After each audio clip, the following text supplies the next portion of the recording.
Hello, YouTube people, and welcome back to the Cinema Sesh. I know I've been gone 6 months, but let's just get straight into it like we never missed a beat.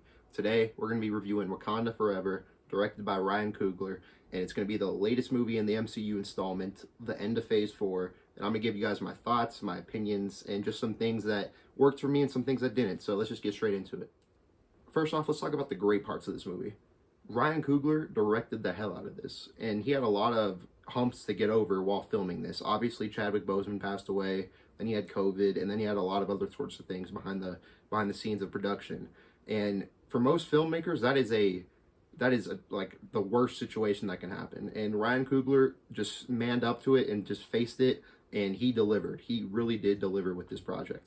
I was wondering what they were going to do without Chadwick Boseman, and some of the things in the film I didn't really like with the direction they took it with, but honestly, with all the circumstances, Ryan Coogler did a great job with this movie, and it just shows you what a great director he is.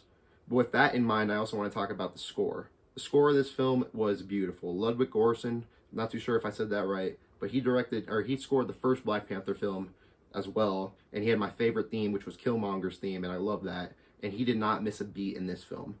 From the very first time we see the Tolokans entering and attacking the CIA ship, the music there was phenomenal. And then the same thing, the scene right before that, where Okoye and the Dora Milaje are waiting for the French CIA to attack on their outreach post. The sound and the music, just the way it flew into the scene, it had me having goosebumps. I was there, I was like, okay, this is pretty badass, I can't lie. And it's just, Ludwig Göransson, he is a musical genius when it comes to the MCU, and I really hope he sticks around and has future projects attached with that too, because that would be very excited. Again, praising Ryan Coogler. The performances in this movie were incredible. Angela Bassett killed it. Letitia Wright was amazing, and Namor's character, I don't know his actor's name, I apologize. All three of those were the standout characters from this movie, and Ryan Coogler is at the helm of that, so I just wanted to give all of those people a really big shout out because they were probably the standouts of this movie. But I do have some things to say that kind of weren't working for me, and that's in terms of the plot. So, first thing, we start out and T'Challa's just dying. Okay, I get it. They try to deal with this situation the best they could. But for me, him dying with an unnamed disease when he has the heart-shaped herb in him, and we never saw him take that out of him anytime since he fought Killmonger in the last Black Panther. We've never seen that. Maybe the snap had something to do with that. Maybe it took away some of his powers. I don't know. But for me, I couldn't just buy into that immediately once the movie started. 2, I thought Shuri should have not been the Black Panther, and I thought Nakia should have, easily.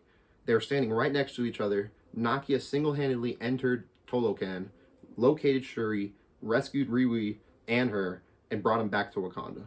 She's one of the best warriors Wakanda has, and for me, just Shuri automatically creating the heart-shaped herb and then just taking it herself, that didn't work for me.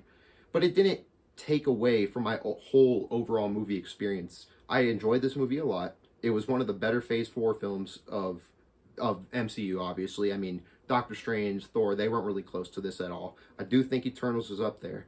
This movie was great. I enjoyed it a lot. Besides some minor plot points, this whole movie worked for me. The visuals were great, the score was amazing, the performances were awesome.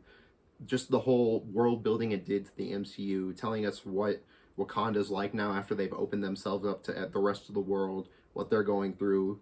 The post-credit scene was awesome. It's setting up a lot for the future, and I just had a really good time at this movie.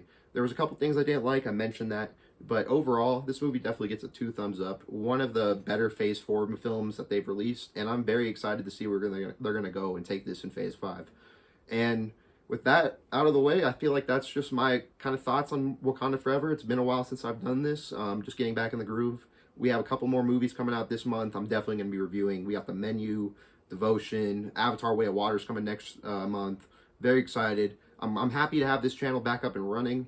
This video might not be the best on my channel, but I'm going to get back into it. This has been the Cinema Sesh, everybody. I hope you guys had a good one.